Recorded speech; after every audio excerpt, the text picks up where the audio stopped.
नमस्कार. न्यूज डंकामध्ये मी महेश विचारे आपल्या सगळ्यांचं मनपूर्वक स्वागत करतो. मित्रांनो, पुण्यातल्या सावित्रीबाई फुले विद्यापीठामधल्या ललित कला केंद्रात एक नाटक सादर झालं. त्या नाटकादरम्यान अखिल भारतीय विद्यार्थी परिषदेच्या काही मुलांनी त्या नाटकात काम करणाऱ्यांना मारहाण केल्याचं प्रकरण समोर आलं आणि याची चर्चा जी आहे ती आता सगळीकडे सुरू आहे. प्रामुख्याने जी बातमी दाखवली जाते की असं एक नाटक सादर झालं आणि त्याच्यामध्ये अभाविपच्या मुलांनी मारहाण केली किंवा तिथे काही दंगा केला आणि एक प्रकारे ते नाटक थांबवलं, त्यांच्यावर हल्ला केला, हे प्रामुख्याने दाखवण्यात येतं. पण बातमी ती नाही आहे. बातमी ती आहे की हे नाटक पहिल्यांदा काय सादर केले, या नाटकामध्ये जी पात्र आहेत ती काय नेमक्या भूमिका करतायत, त्याची काय नेमकी कथा आहे, कहाणी काय आहे, हे तर सांगितलं पाहिजे. ती बातमी आहे. कोणी उठतो घरातून उठून बाहेर येऊन कोणालाही मारत सुटत नाही. मारण्यामागे काहीतरी कारण असतं, कशामुळे तरी संताप आलेला असतो, चीड आलेली असते. तर त्याचं कारण काय नेमकं?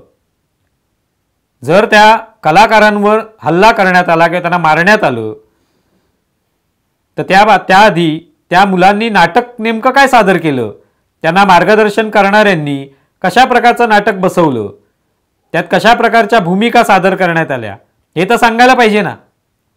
ते कधी समोर आलं नाही. समोर आलं काय फक्त की मारहाण केली, अभिव्यक्ती स्वातंत्र्यावर हल्ला केला. आम्ही आता काय नाटकातून दाखवायचंच नाही का? महाराष्ट्रामध्ये सरकार बदललेलं आहे, हिंदुत्ववादी लोकांचं सरकार आहे, त्यामुळे आता असे हल्ले होत आहेत. हे सांगताना पहिल्यांदा नाटकामध्ये काय दाखवण्यात आलं ते सांगा, ते जाहीर करा.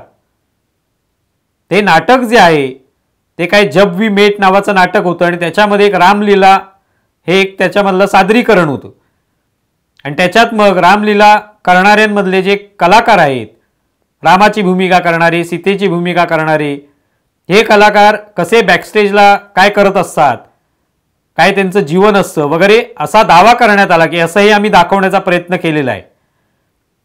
मग हे सगळे जी पात्र आहेत ती त्याच वेशामध्ये, रामाच्या वेशामध्ये किंवा सीतेच्या वेशामध्ये तिथे बॅकस्टेजला सिगरेट ओढतायत, त्यांना कोणी सिगरेट शिलगावून देतोय, ती शिव्या घालतायत एकमेकाला. अशा पद्धतीची भाषा आणि अशा पद्धतीचं वर्तन हे त्याच्यात दाखवण्यात आलं.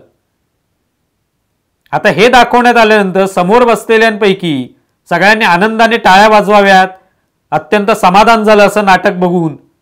अशी कथा किंवा अशी पटकथा, अशा पद्धतीचं नेपथ्य, अशा पद्धतीची पात्र ही कुठल्याच नाटकात आत्तापर्यंत बघितली नाहीत. शेक्सपियरला सुद्धा सुचली नसती. असं हे नाटक लिहिण्यात आलेलं आहे असं म्हणावं अशी अपेक्षा आहे की काय? म्हणजे तुम्ही नाटकामध्ये सीता सिगरेट पिताना दाखवणार, सीतेच्या वेशातली जे कोणी पात्र आहे ते सिगरेट पिताना दाखवणार, त्याला सिगरेट शिलगावण्यासाठी राम मदत करतोय दाखवणार, त्यांच्या तोंडी शिव्या देणार. आता या शिव्या आम्ही इथे देऊ शकत नाही, दाखवू पण शकत नाही. पण तुम्हाला कुठे ना कुठे त्या वाचनात येतील किंवा त्या संदर्भातले व्हिडिओ जर सर्च केले तर तुम्हाला मिळतील त्या बघायला, काय शिव्या दिलेल्या आहेत. हे अशा पद्धतीने नाटक सादर करता तुम्ही आणि परत वर सांगता की याच्या संदर्भात कोणी आक्षेप घेता कामा नये. याची शरम वाटायला पाहिजे की आपण काय सादर करतोय.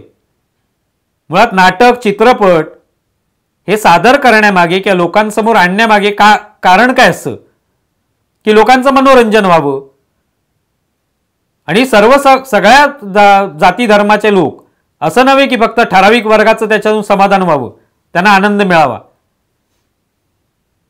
श्रीरामाची, सीतेची टिंगलटवाळी करणारे काही लोक असतील, त्यांच्यासाठी तुम्ही नाटक केलंय की काय? की सर्व लोकांनी पाहावं ते आनंदाने, सर्व वयोगटातल्या लोकांनी, सर्व जाती धर्मातल्या लोकांनी ते बघावं यासाठी नाटक तयार केले. काय नेमका उद्देश आहे? कोणत्याही नाटकाचा उद्देश हाच असतो की सगळ्यांनी येऊन ते बघावं. तर तुम्ही त्या नाटकामध्ये जर त्या पात्रांच्या माध्यमातून आपल्या एकंदरीतच भारतामधला जो बहुसंख्य आहे हिंदू समाज, त्यांची श्रद्धास्थान आहे, त्यांची टिंगलटवाळी करणार तुम्ही. त्याचं विडंबन अत्यंत खालच्या पातळीवर जाऊन करणार, ते सहन करायचं सगळ्यांनी.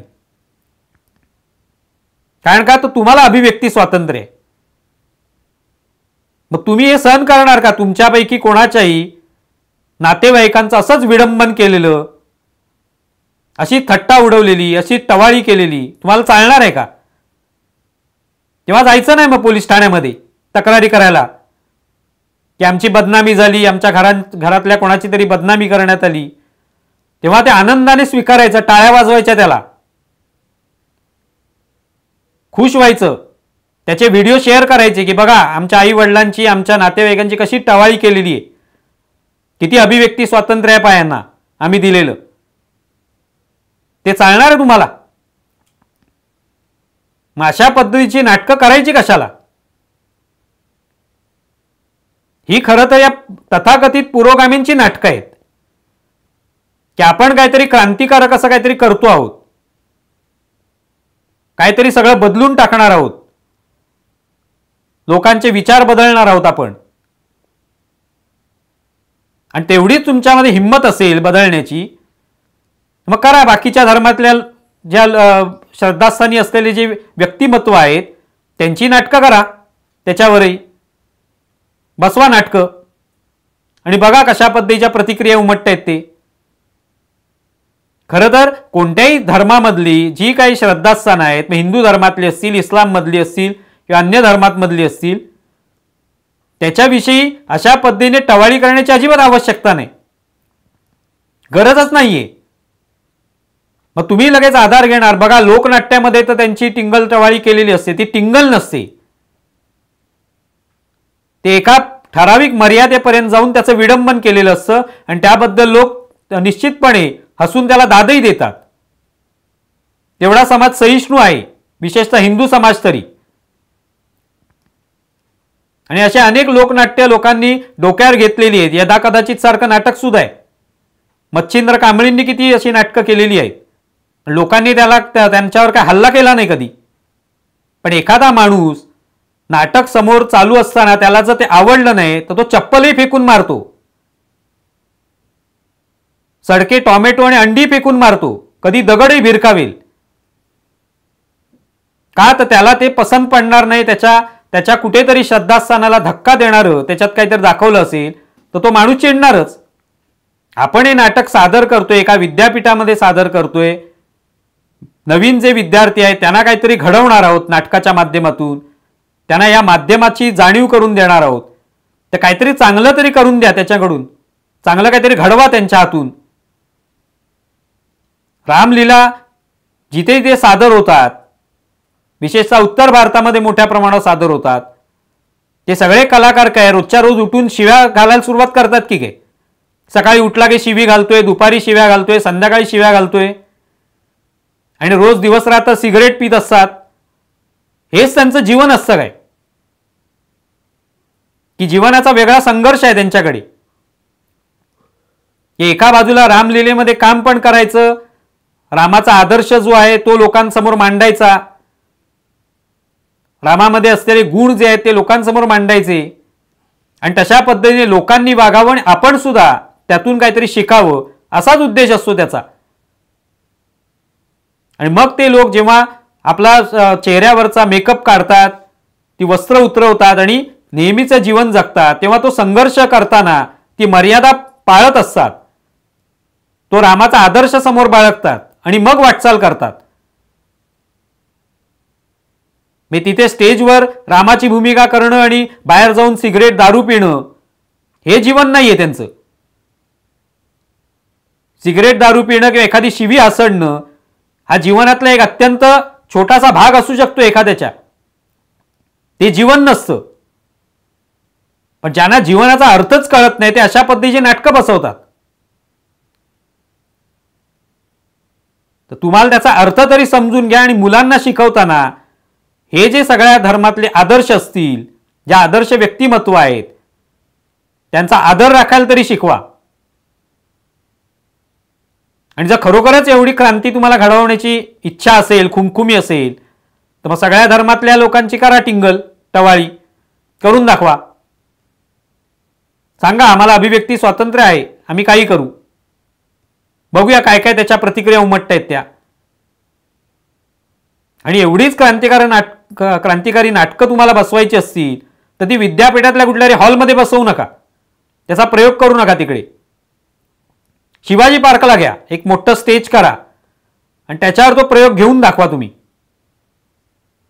बघूया तुमच्या अभिव्यक्ती स्वातंत्र्याचा विजय होतोय की कशाचा विजय होतोय ते. तिथे बसलेले 2-4 अभाविपचे कार्यकर्ते किंवा विद्यार्थी भडकले तेव्हा लगेच त्याचा राजकारण करण्याचा प्रयत्न झाला की बघा कशा हिंदुत्ववादी संघटना अभिव्यक्ती स्वातंत्र्यावर घाला घालतायत. नाटकात काय दाखवलं ते सांगितलं नाही कोणी. अभाविपचेच विद्यार्थी कशाला, समाजातले सगळ्या थरातले लोक हे नाटक बघतील तेव्हा काय प्रतिक्रिया देतील हे समजून घ्यायचं असेल, शिवाजी पार्कला करा ना एक मोठा प्रयोग. मग बघा तुम्हाला आजूबाजूचा समाज काय प्रतिक्रिया व्यक्त करतो ते. बघूया तुमची हिंमत किती आहे ती.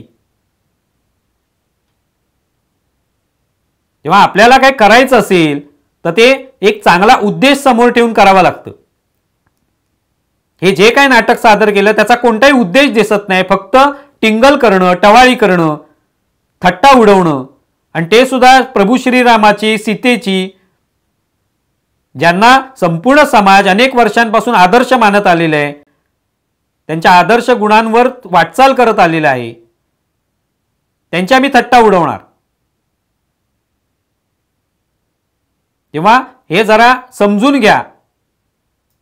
पुरोगामी असलं म्हणजे आपण बुद्धीने आपला मेंदू जो आहे तो खच्चून भरलेला असा अजिबात नाही. आणि एवढाच बुद्धीने भरला असेल मेंदू तर मग हे परिणाम जे आहेत त्याचे होणारे ते भोगायलाही तयार राहा. मग कशाची त्या ठिकाणी ढाल बनवू नका की आम्हाला अभिव्यक्ती स्वातंत्र्य आहे, संविधान वगैरे या सगळ्या गोष्टी बोलायच्या नाहीत. दाखवा हिंमत मोठ्या स्टेजवर असे कार्यक्रम करण्याची. आणि ज्यांना असं बोलायचंय या नाटकातल्या अभिव्यक्ती स्वातंत्र्य घाला, म्हणजे जेव्हा सावरकरांसंदर्भातलं नाटक कोणी करतं, नथुरामाबद्दल नाटक करतं, त्याच्यावर कसे लोक धावून जातात, तेव्हा नाही तुमचं अभिव्यक्ती स्वातंत्र्य धावून येते. तेव्हा त्याची आठवण होत नाही तुम्हाला ती. तेव्हा ते कुठे जातं अभिव्यक्ती स्वातंत्र्य. तेव्हा मुख गिळून गप्प बसायचं. आणि हिंदू धर्मातल्या ज्या काही श्रद्धा आहेत, श्रद्धास्थानं आहेत, त्यांची टिंगल केली की ते मात्र अभिव्यक्ती स्वातंत्र्य डोक्यावर घेऊन नाचायचं. तेव्हा हे आता समजून घेणं आवश्यक आहे. आणि ही जी प्रतिक्रिया उमटलेली आहे ती योग्यच प्रतिक्रिया आहे.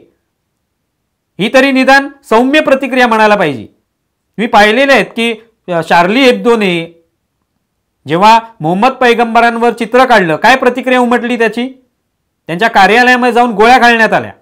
मध्यंतरी नुपूर शर्माचं प्रकरण झालं, त्याच्यामध्ये त्या बिचाऱ्या टेलरचा गळा चिरण्यात आला, त्याचा काही संबंध नव्हता.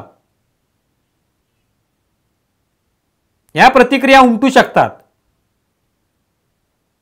ते योग्यही नाहीये. अशा प्रतिक्रिया उमटणं निषेधार्हच आहे ते.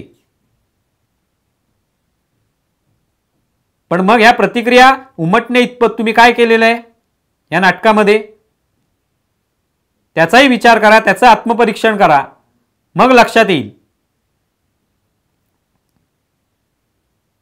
तुम्हाला आमचा व्हिडिओ कसा वाटला हे जरूर कळवा. आमचा व्हिडिओ जास्तीत जास्त लाईक करा, शेअर करा आणि आमचे यूट्यूब चॅनल सबस्क्राईब करा. धन्यवाद. आमचा व्हिडिओ जास्तीत जास्त लाईक करा, शेअर करा आणि आमचे यूट्यूब चॅनल सबस्क्राईब करा. धन्यवाद.